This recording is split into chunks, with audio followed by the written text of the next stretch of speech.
Hello, Internet, and welcome to On the Screen, the visual media podcast where we discuss,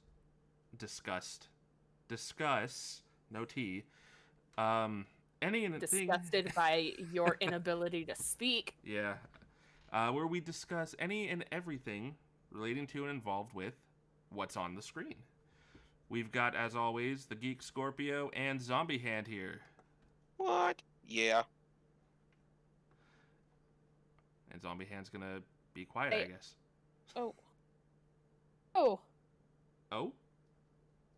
I said hello. Oh, it cut out. On my okay, end, at sorry. least. I said hello twice, and you were like, "Oh."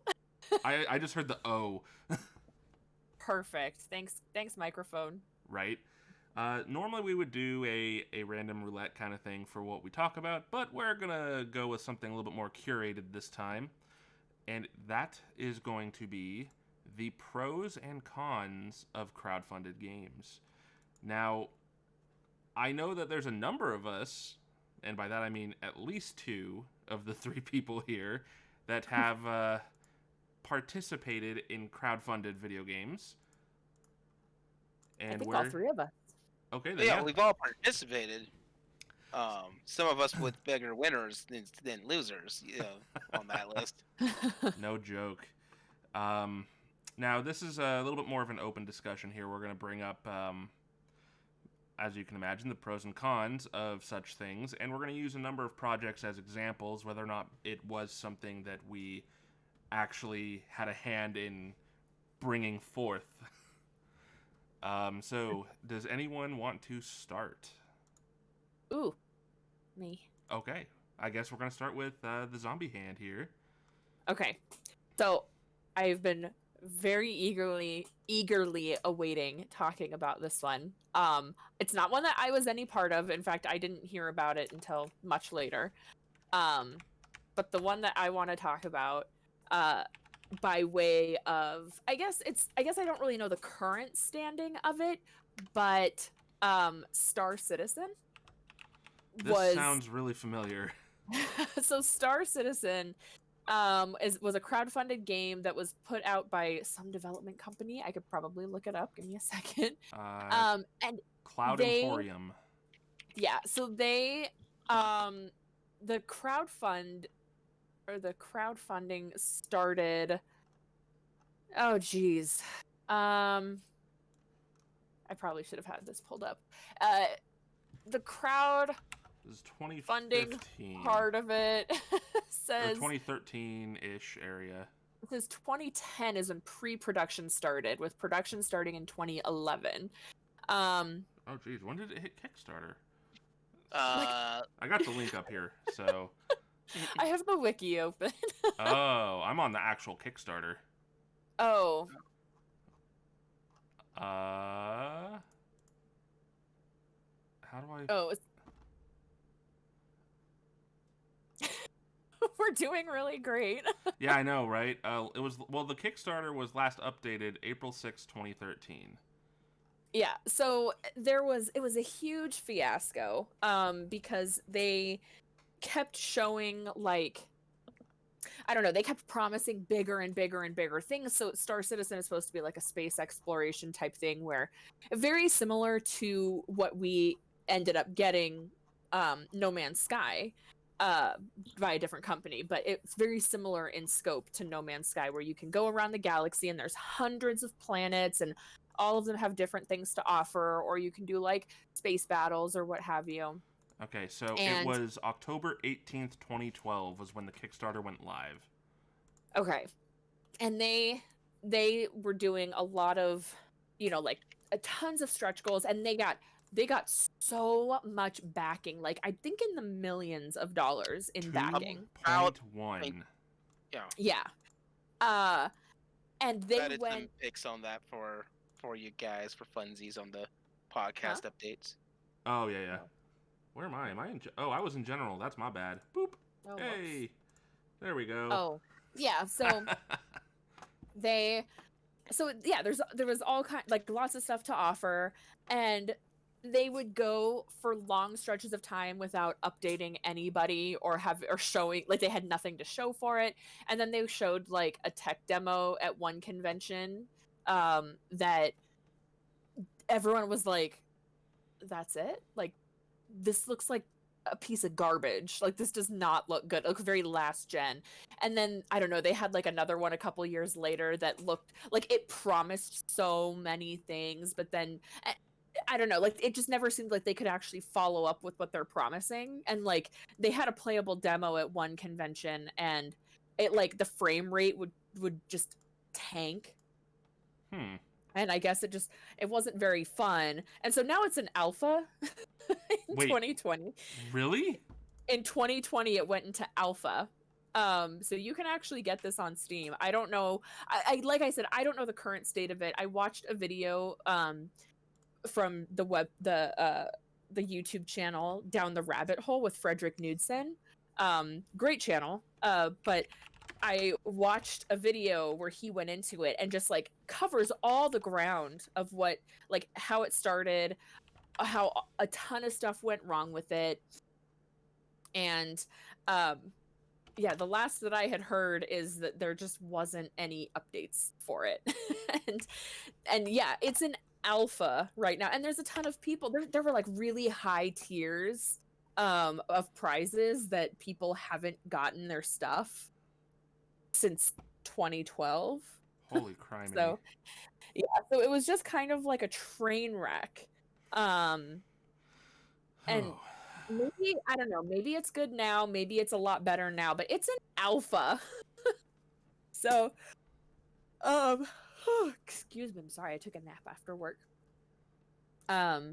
So I think this is one of the times when, like, this was one of the ones that feels like a warning about That's a very crowdfunded things. early warning too, really. Yeah, and like, considering, like, I don't know, it is always very risky, especially with something, I think, although Kickstarter is like, I think it's, if as long as they meet their goal, then they get to keep all the money.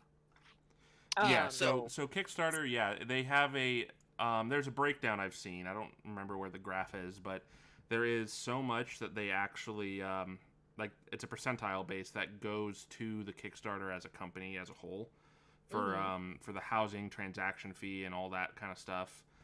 And a lot of companies will actually list like where their breakdown is. And I think it's around like 8 to 10% is what goes to Kickstarter of whatever's raised. But I don't remember for sure. I can't remember even what the Kickstarter was that showed us the breakdown. Which that would make sense. A lot of people don't realize doing transactions and holding money actually costs money to do that. Yeah. And so, like, because of that, the way Kickstarter works most of the time is that you don't get billed until after they hit a certain goal. So which is one of the reasons why Kickstarter, if a Kickstarter doesn't hit its goal, no, it doesn't move any money on it because it would be too expensive to try to hang on to it without having a goal that anybody's reached. And that's why there's always the caveat at the, like, when you're backing a Kickstarter, it'll say, if this reaches its funding goal, then on this day funds will be taken from your account. Exactly. Right. So with that being said, what happens is that the Kickstarter, as a company, will get their percentage of that, but they won't initiate it to a certain point. So I forget if Kickstarter you require to have a certain limit, or I think it's just a percentage. I'm not sure. Like, if you set your Kickstarter to like so much money for it. Because I know that for businesses, a lot of the time they end, like, if you're getting a card system set up for your small business, it is either a set amount below a certain dollar value or a percentage for every transaction done. Yeah, and I could tell you this from experience. So the way that works out is typically the average is about 1 to 3% of whatever the transaction is, or a flat rate of a certain amount of money. Let's say it's about $4,000 or $5,000 on average. So the thing is, as a business, you would want to decide which one is better for you. If you don't make enough money to worry about if you're like selling a bunch of small stuff, or you aren't going to process a lot of things, the 3% fee will eventually be cheaper for you in the long run than to pay 5,000.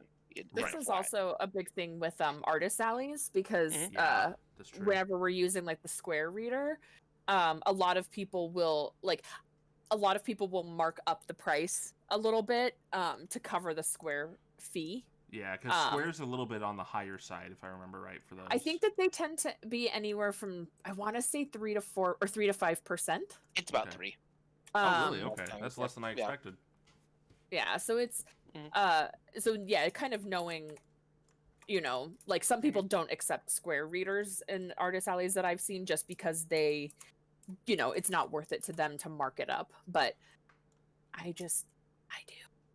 Yeah, there's one time when I was at a convention actually where they were literally offering discounts to people that paid cash. Like if you paid, that's good.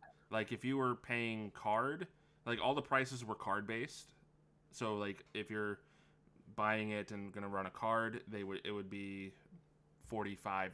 But if you paid cash, it would only be $40, something like that. It'd be like a 10% difference because, that's neat. It didn't have to go through that process.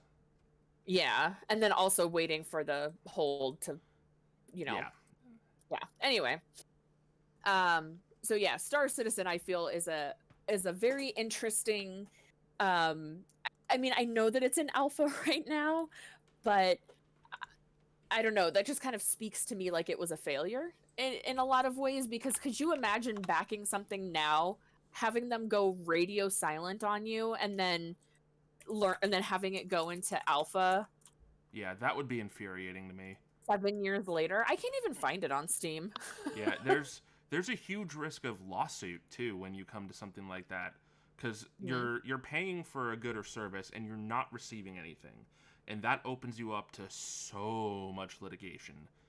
Because it's effectively theft. Like, there's a game that actually, I don't know if anything ever came of it, but I think it was the one being touted as the Final Fantasy Tactics spiritual successor, and, like, nothing ever came of it.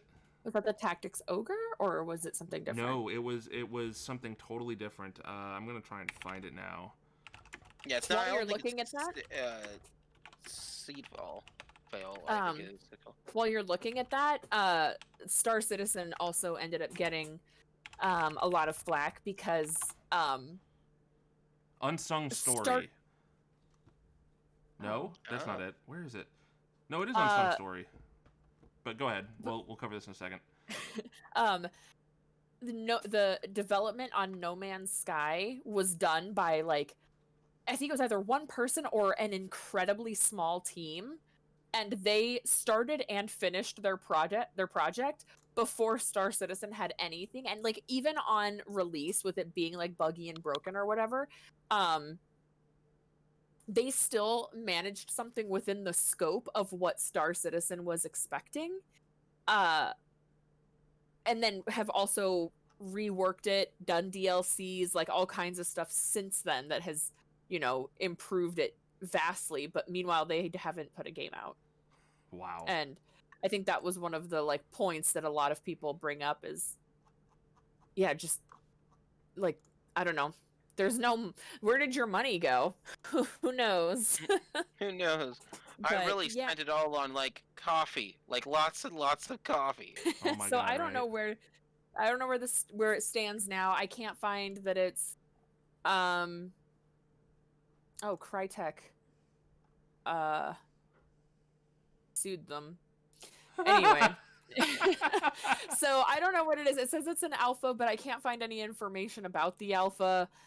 So I don't know. But anyway, that was one of the ones that would be extremely risky. And I don't know. I have backed several crowdfunding campaigns, like I don't know, like the Resident Evil 2 and 3 board games. Right. And those ones have come out, although I know that a lot of people were having issues with their Dark Souls board game.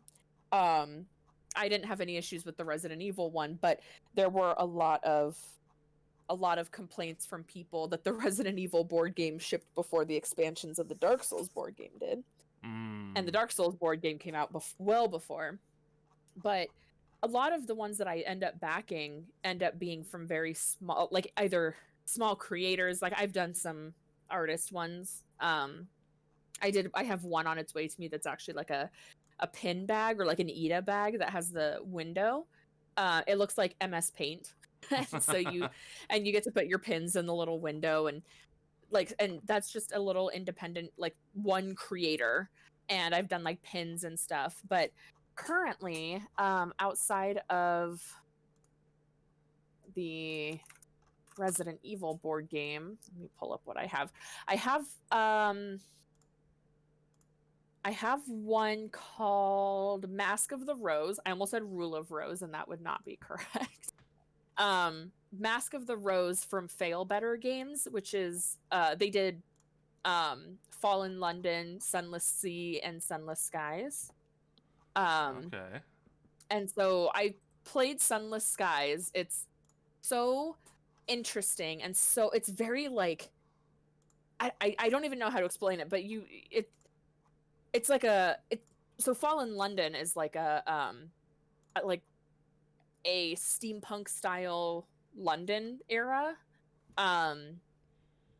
where I don't know, you just play, like you pick a class and you go through it, and it's all text based on the computer. You just play in your web browser for free, and it was interesting. I played it for a little bit, but I didn't really keep up with it. But Sunless Sky or Sunless Seas, you are like on an expedition out in the seas. Oh, and it's called Sunless because there's no sun. What? London is actually underground. It's called Fallen London because London sank underground. Gross. And then Sunless Skies, you're actually playing a locomotive in space. And you just fly your space train around. And there's a lot of story and stuff too. And it's really interesting. But the one it's called Mask of the Rose is actually a visual novel style dating sim in the Fallen London universe. Well, that's an oddity. Yeah. So I backed that one because I think it sounds really interesting, and there's like tons of romance options, and they added in new ones, and you get to like I think you get to customize your character and whatever. And I don't know, you say character customizer and I'm like, I'm in. Right. And then I have one nope, not the Resident Evil 3 board game. Still waiting on that one. But there's one that my sister's boyfriend and I backed. And I heard about it from a friend of mine who also backed it. So it's like a farming sim. Very similar to like Harvest Moon meets Animal Crossing, I guess. Is it like Stardew Valley? Kind of. It's called Coral Island. That sounds familiar too. Let me actually link it to you really quick. I'll link you the here we go. So this one, they have all of their, they've reached like almost all of their, oh no, they've reached all of their stretch goals. Jesus criminy, yeah, they have.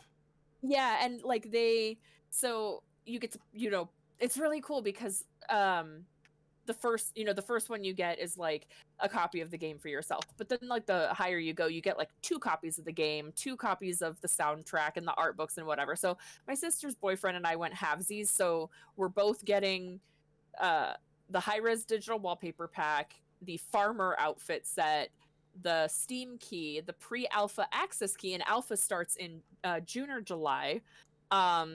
We get the Alpha Farmer Discord group, which I'm probably not going to join because Discord groups make me anxious.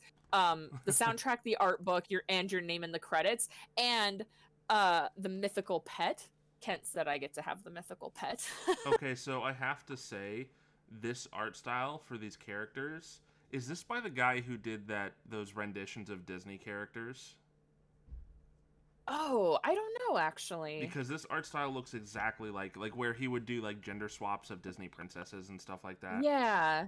Oh, I don't think so. Because like the jaw lines on like the blonde Scott reminds me of what's his name, Eugene from Tangled. And same thing with Alice and Suki. They both remind me of what's her name, Rapunzel.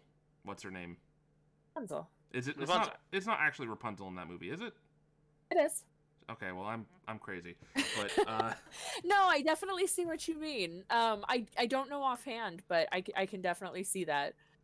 Um, but yeah, so this is one. So this is from a pretty small team, I think, and I don't know. Like I just saw the video for what they have, and I was very impressed by it. And um, so yeah, when me and my sister's boyfriend decided, I asked one of my friends if they wanted to go halvesies, and they said no.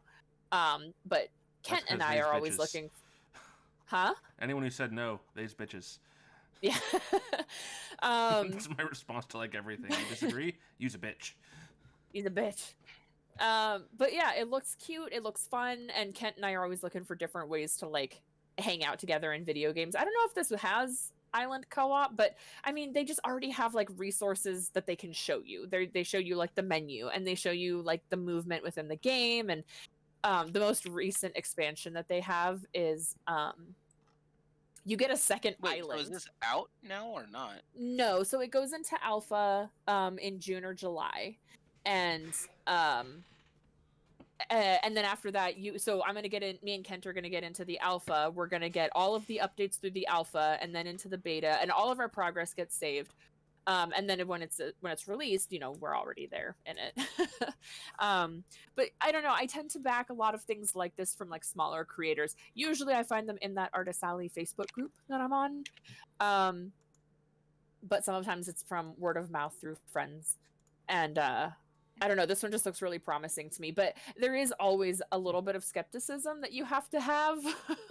There is. Not all of these are ever going to be full-on winners. Some of them are Yeah. gambles, and I've like, lucked out that everything that I've backed has come to fruition in a satisfactory way. So I mean, thankfully that, but I do also feel very like wary of the ones that I back. I also backed the Video Games Live Volume 6, which like it's fine. I'll probably never back another Video Games Live one, not because it was bad, like I got everything that I was promised, but I just always feel like Video Games Live is better in person than it is on CD. The quality on CD feels a little lackluster. But I got to see them live and it was phenomenal. I thought like I got to see them for free at San Diego Comic-Con one year, and I felt like I owed them money because of how good the show was. It was so like phenomenal. And I was like, I feel like I should have tossed my wallet up on the stage with how good it was. But I don't know. On CD, I don't feel like it translates as well. Also, their version of Suteki Dane is so weird, and like it's like they've got, I don't know. It's like they were like, hey, the first 30 seconds go to the wind instruments, and then the next part goes to the string instruments, and then the next parts go to the drums, and like nothing ever reprises later. It's so weird. Yeah, Tommy Tallarico is an interesting individual. Yeah, he puts on a really, really good show, though. I will tell you that. Like, I would pay to see Video Games Live again. So, they actually released at least Volume 2 on a video DVD, like a music DVD. So you actually are watching a live performance recorded, and they had Ralph Baer present for that, which was really neat. Okay, I'm in. I want it. Where is it? I would just old. put that on like I would put that on a big TV and like turn the volume up. My sister's house would be really good for that because they have like the surround sound speakers and a giant television. Like, ugh. Yeah, I've got Volume 2 on DVD, and that was actually whenever the internet would go out, I would just slap that sucker in and run that on my TV, like trying to go to bed. It's like, it's good little, like you're getting music, you're getting that light stimulus that some people need for whatever reason, like me, because I'm weird when falling asleep. But I didn't realize they did Kickstarters for any of their stuff. That's really interesting. Yeah, I don't know. I think that they'd done at least one prior, but yeah, and it was fine. it was whatever. Like I guess I wasn't overly like impressed by it, but I also didn't go for any of the like I did a pretty low tier, so I got like their Donkey Kong album, I got the Video Games Live level 6, and then like a couple like other smaller albums or singles or whatever, like nothing super spectacular, but they did have ones that were like you can get it on vinyl. There was one they had teamed up with the I think it's the original voice of Ash Ketchum to like record your voicemail for you. That sounds Um, familiar. yeah, and then they also had like the guy who did the original Pokemon theme song. He Oh, actually yep. they did a really good version of the song for that album. That's probably the best song on that album, but also he was signing a lot of the physical CDs and vinyls. And so I didn't go for a very like a high one, but I think that's the one that I was like I say disappointed, but it's because everything else has like been so phenomenal, and I just backed a really low tier on that one. So that's on me more than it is on Tommy Tallarico. Yeah. Well, yeah. So like, probably if you are wanting our ideas for getting your game or whatever back that's as a Kickstarter, one, like, display what you have or keep people in the loop. It sounds like, because the Yeah. ones that we back are ones that either have been in the loop. And if you've already successfully did one Kickstarter, it's actually more likely that you're going to get another Kickstarter to go through Yeah. successfully as well.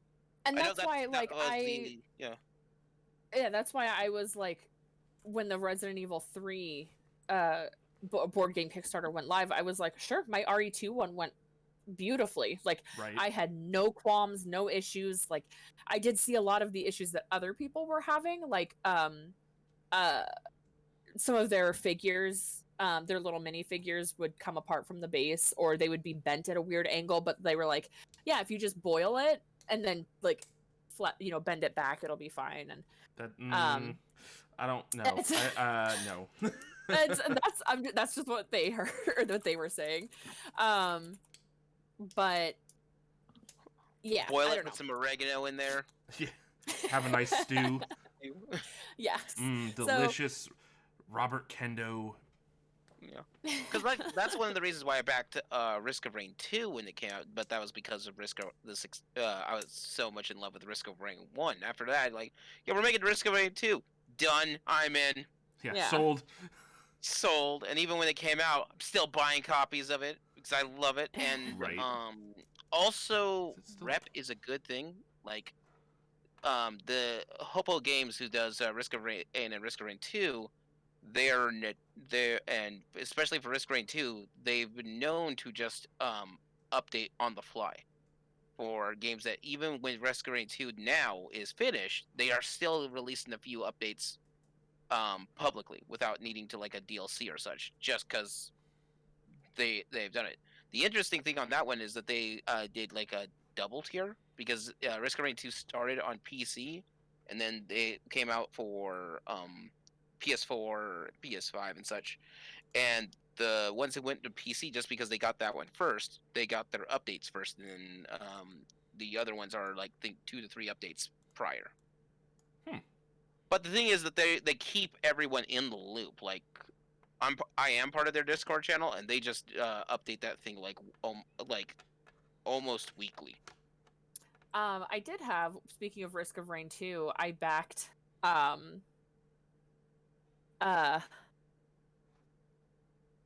sorry, again, I just woke up not too long ago. I backed the Risk of Rain 2 soundtrack. Which is also really phenomenal. The guy, as long as you, although I guess that was on Bandcamp, but yeah, whatever. I was gonna say, wasn't that like Media Collective or something like that? Yeah, that was on Bandcamp, but they like it was also really good. Excuse me. They yeah, I don't know. He lets everybody have all previous, like, as long as you backed it before a certain time, then you get access to all previous versions of the soundtrack, including the final release. And he updated all the time. It was amazing. Nice. But yeah, unfortunately, when it comes to these types of things, it's very much buyer beware. Oh yeah. Like this is by no means a surefire anything. Get the hell out there. And there's horror stories. Like there's less of them now, but there's horror stories, especially like with Project Greenlight when that first came out for Steam. where just Right. people had assets and they took the money and run, Yeah. and there wasn't anything to do with it. So, I've got a very interesting one that I want to bring up. Not because necessarily it was a failure, but because it was barely a success. Oh. And that would be a game that I have played all the way through, called Nightcry, which is a spiritual successor to, of all things, the Clock Tower series by the same director and writer. Oh. Now, this Kickstarter went live January of 2015, and I was like, you know what? I want in on this. And I got a physical collector's edition, plus digital copies. Now, this game wanted 300,000. It got 314,000. Oh no, they just barely made it. This almost didn't happen, and it's a miracle that it did actually happen because of it. And there's some interesting things about it, because if you look at any of the screenshots for the game or any video, you'll notice that it's not a pretty game. I mean, this is Leo's got like proper representation of gameplay right here. It was actually designed with the smartphone in mind first. And the reason is the whole game involves you utilizing the smartphone that your character picks up right away in the game.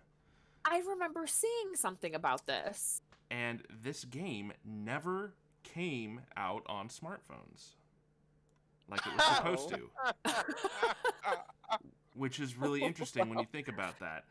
They even have you use like fake social media things, which I think those were like part of a backer tier where, if you pick this tier, you get to be one of the social media posters used for a segment within the game.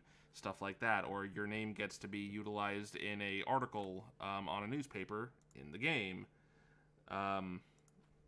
Stuff like that. So the Kickstarter was 2015. Snacks are on display. I know, right? So the Kickstarter, beginning of 2015, the game came out barely over a year later. Like it came out in 2016 in March.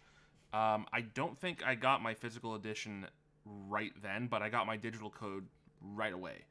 And I've put 15 hours into the game. Like, I've gotten all the endings in the game with Woody. You can watch that on the Let's Play. Plug it. Oh my god, it's so freaking funny. We're cracking wise the whole damn time about it. I'm gonna find it now because I've got it. It's a playlist. I just gotta find the playlist. But of all things, like, get this, they were planning also a Vita version of the game. They announced that after they still hadn't put out the smartphone version, obviously, because it never happened. But the Vita version actually came out. It came out 2 years ago. So 3 years later, it got released. So here's the full Let's Play of Nightcry that I do with my friend Woody. It is 21 videos, and we get every single ending. And the story is absolutely out there, and it totally is just a Clock Tower game. Because, like, the story beats are exact. Straight up. Like, there's a couple of different changes to how certain elements are done, but, like, I'm not going to go into details on it, because you just need to experience it, because it's so weird. And it's a point and click at heart, and there's some really weird jumps between characters that don't make a lot of sense, but I mean, it didn't really try to hide any of this. Like, it was very upfront about, the way it was being presented and what the intentions were, and the demo they put out was bizarrely funny to me. I mean, I did a little snippet about the demo, and I laughed my ass off because of one of the character deaths. He literally gets eaten by a vending machine. Oh, this is the one that gets eaten by a vending machine. Yeah, it's like there's a wisecracking guy. He's like, "Oh yeah, I'm gonna get in your pants, lady," and then like he tries to get a soda out of the vending machine, and it's stuck, and then it just pulls him in, and it like chews him up like a wood chipper. It's really bizarre. and that's like right at the beginning of the game, so it's not a spoiler. But like this game, for all intents and purposes, should not have succeeded. It should not have come out. It should not have made it out because of how barely it crossed its Kickstarter goal, but it did. And a big part of why, I think, is because the people in charge that were doing this were actually competent. Like, they had real world experience already. These guys weren't indie devs. These were like big names in the gaming industry at one point, and they understood the logistics of what they were doing. And they made the budget in mind with, we can get this exact right here. And I guarantee you that if they had like gotten a lot of success, they would have made like, they would have been overhauling the graphics across the board. They would have been doing all kinds of different optimizations. We would have seen the mobile phone edition. But like, this is an example of like, if you know what you're doing, you can make Kickstarter work very well, and you can make things, you know, happen. But alternatively, this is literally bare bones. Like an example of, this is what they promised, and this is exactly what you got. Like there's no hiding, there's no trickery. I mean, they were very upfront with everything, and they didn't Star Citizen it. Yeah, exactly. Or like Unsung Story, which was the Final Fantasy Tactics spiritual successor I was mentioning before. That launched in, I actually found it. Now if I can go to it again. The launch was in 2014 for this spiritual successor to Final Fantasy Tactics. Its most recent update was March of 2021. The game is not out yet. Oh my god. That's terrible. But I guess they actually have a publisher now? Or something? I mean, I don't know all the details on it, but I'm pretty sure it's not actually out. Okay, so next hint for someone who wants to do a Kickstarter: plan your logistics. Yeah, yeah. Hire someone if you have to figure this stuff out. But yeah, I had a lot of fun with this game. It's campy, but I mean, it was designed to be that way. You know, you can feel that's like, I mean, there's no way this was... Right. Like, this wasn't AAA and they knew it. So, tongue-in-cheek yourself. Yeah. So my the game that they were looking for. Did a board game for first board game he ever built for this as a Kickstarter, and I showed it to Liz, and it has some beautiful stuff with that, and it's because he had the backers and the tiers and the logistics. It took him like almost a year or so of working on it to figure out, this is the exact dollar amount that we need to do everything. Yeah. Well, because you have to plan out, like, what's it going to cost to actually get, like, a physical edition made? Is it going to be a licensing issue with consoles if we want to do console versions? What if we wanted to do a physical release of it? How hard is that going to be for us to do for any of these backers? I mean, it's a nightmare, and that's why Mighty Number 9 failed so hard, because they had 9 SKUs. 9 different platforms they were going to be doing with a total budget of $2 million. Or $4 million, excuse me. So that $4 million very quickly became nothing.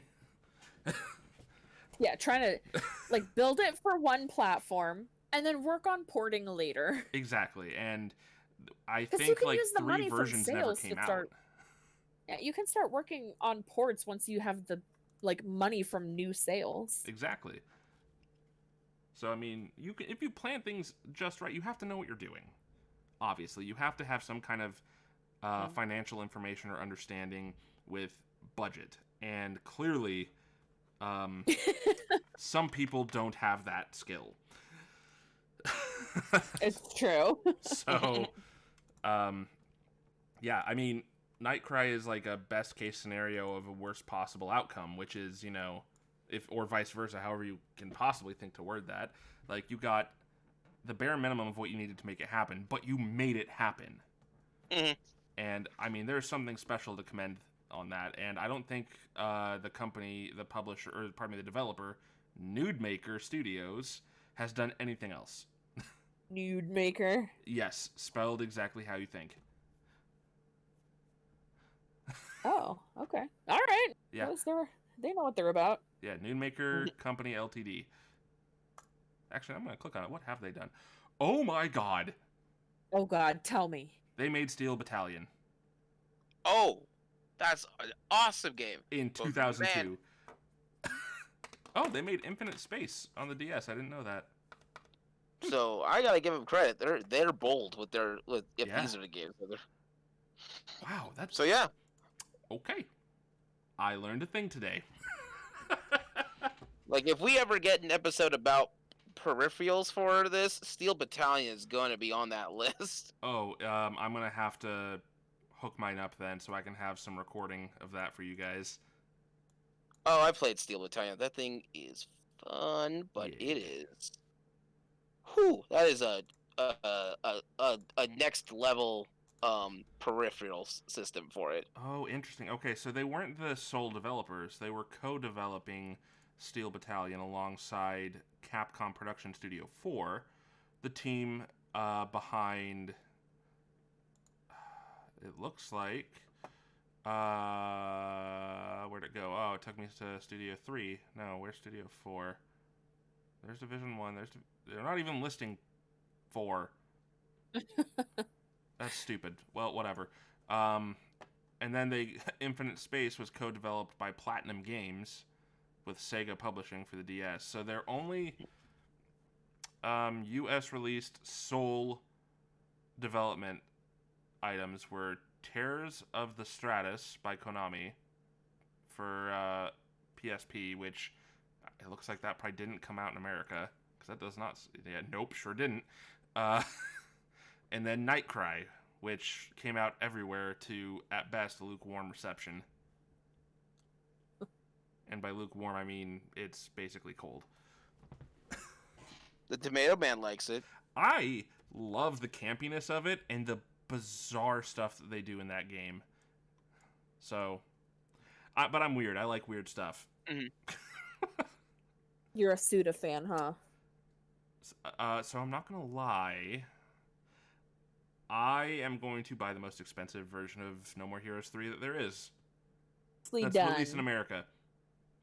I have to specify that because Japan gets some way over the top and way outside my price range special editions. Like, I don't know, name any Resident Evil Jacket edition they've done. Did we do one about expensive collector's editions? Because I feel like I brought up the Saints Row one. I don't think we have, honestly, but it's a very Put good it on topic. the list. Yeah, I'm gonna have to add that because The Resident Evil ones that come with like Leon's leather jacket for $1,600, and I'm like, no, pass. the typewriter, the working Oh, Bluetooth typewriter yes. collector's edition for Resident Evil 2 For remake. 2. Yes, I do remember because I was like, I want it. I have a mighty But I didn't need, get but it. a mighty empty wallet.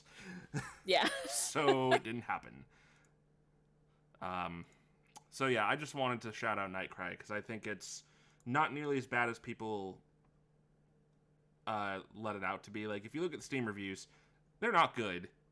Rely on Horror did not like it at all, and in fact, they recommend against it. But I've got 15 hours into it, and I had a dang good time with what it was because I was Nice. also making fun of it the whole time. But hey, That's- I put money into this. I have every right. Yeah, So, I agree. so is there anything anyone wants to go into a deep dive on other than what we've already touched upon? I'm good. How about for our mandatory Resident Evil mention? I'm just excited about 8. Oh man, yeah, and then there's the Infinite Darkness. Oh my God! Could Leon and Claire just admit that they're in love yet? Uh, Come on. No, because I know Ada's it a takes cuckold. place. What? Because Ada's a cuckold. Anyway. Yeah, exactly. I have the whole first week of May off just so I can, like, I mean, I've got other things to do, but then also, But that. but Resident Evil. But me and Leo get our second COVID shots. Ooh, excuse me, on the first. Nice. And I don't know how it's going to be because it's the second one I hear causes either people to have no reaction, where they're like, "Oh, my arm's just a little sore," or some people are like laid out for 3 or 4 days. So I've heard So that it's one of the two shots, and it depends on, of yeah, course, which one you're getting. But it's not necessarily the first, not necessarily the second. It's generally, from what I've been hearing, one of the two is going to kick your ass, and the other one is not going to bother you. so the first one was nothing. It was just we had sore arms. Cool. I got my ass So fucking handed to me. yeah, so when the second one shows up, I'm hoping that it's just another sore arm, but I'm just gonna take it as it comes. So I actually had, for anyone that isn't aware, I actually did have the COVIDs. I had the bad breath from the Marlboro, and it knocked me down for 2.5 weeks. It was the most miserable feeling I had had. It's the sickest I had been in 10 years. And it was just horrible. Getting the first shot of the Moderna was effectively almost like having COVID again for 2 days, except I could taste stuff and I wasn't as achy and sore. I'm getting Pfizer, so maybe I'll luck out and not. Maybe I'll just have a sore arm and then a whole week off. Yeah, right. So my wife got the Pfizer as well, and sore arm, and she was tired for the one day. So it's like that one did nothing to her, and it's not fair. Yeah, hopefully that's what it is for me. I can handle being tired. I'll just lay in bed. Yeah, right. On that same note, I also have, or I'm trying to get a week off in May because I don't want to go to work for my birthday, and I also want to completely vegetate over Resident Evil 8. Yes, So, I'm so excited. Yeah, it's gonna be good. I think everyone needs to get over themselves and just accept the fact that as long as it's horror themed and not a Michael Bay movie, it's a Resident Evil game and it's good. Get over it. Yeah, let them experiment. There's a lot of arguing in the RE Vets Facebook group about. God, yeah, there is. That's not a real Resident Evil, and everyone's just like blah blah blah. I'm about ready to post that meme of change my mind and be like, if it has Resident Evil in the title, it's a Resident Evil game. Change my mind. Yeah. It's like, because it is. Sorry, guys. I have more I want to say, but I'm gonna wait until after the podcast. Yeah, that's fair. Ah, boy. So, anyway, yeah, I think it's a fairly short one this time around, but it was sweet to the point, and we had a lot of really good notes because, like, these are all grand examples of one thing or another when it comes to handling a crowdfunded project. We didn't even go over the competitor of Kickstarter, which is Indiegogo, which did have some successes there. But I'm not as familiar with them because I've only backed one thing through them. So anything through them, and half the things that I back, or at least some of the things that I back on Kickstarter, are actually done through BackerKit. Yeah, and they do a lot of secondary stuff, so you can still participate and fund the project even after the Kickstarter is done. I know that Shenmue 3, I believe, did a lot of stuff with that, and I think so did Bloodstained. Yeah, Bloodstained Symphony of the Night did really well on Ritual. Ritual. I also backed that. I paid a lot of money for it. Symphony of the Night, I think, is just a Castlevania title. It is, but you see, Bloodstained is just Symphony of the Night too. Right, but Leo called it Bloodstained Symphony of the Night. Hey, Alucard's in it. The original voice of Alucard is voicing the vampire that lets you check out books. Meh. Oh. Yeah. Isn't that cool? He lives in Japan, and he's ancient. The dude's very old. And he still has I love that for him. And he still has, like, that exact same voice, too. I mean, it's like, I see what you did there. I mean, if you're looking for a cast based on, let's just call it veterancy, or being super, or just being super old, check out the cast for the Blood Omen series. They sound youthful as such, but nope, they are. They are Kudos. super rolls. Mad props. Mhm. All right, well, I Well, think that's gonna wrap it, right, guys? Yep, This was fun. this Yeah. is good. Yeah, very to the point. If I can get my act together and finalize the new format I wanted to take with this, then I will hopefully have that done. But I'm not gonna hold my breath. Yeah. I'm a little too lazy for my own good right now. It's pandemic still. Yeah. Well, let's just say I'm over it. Same. Yeah. All right. Well, thanks for watching, guys. If you haven't already, you should click on the subscribe button and stay tuned and look into all Ring that notification bell. And ring the bell to stay notified of our latest posts, which I do like maybe once a month right now because raisins, they're gross. Raisins. For raisins. Exactly. They're nasty. They're everywhere, and I don't like them. I also don't like raisins. We should make a group, just like a Facebook group. I hate raisins. Raisins suck. Yeah, my wife won't be joining. Oh, that's sad. I All really right. like the oatmeal raisin cookies, though. Those are not cookies. All Get right, out. Brandon. We're a We're off topic. Facebook group of 2. Yeah, right. Hey, you know what? That's fine with me. Yeah. Misery loves company. All right, peace out, guys. Till next time. Bye. Bye, everyone.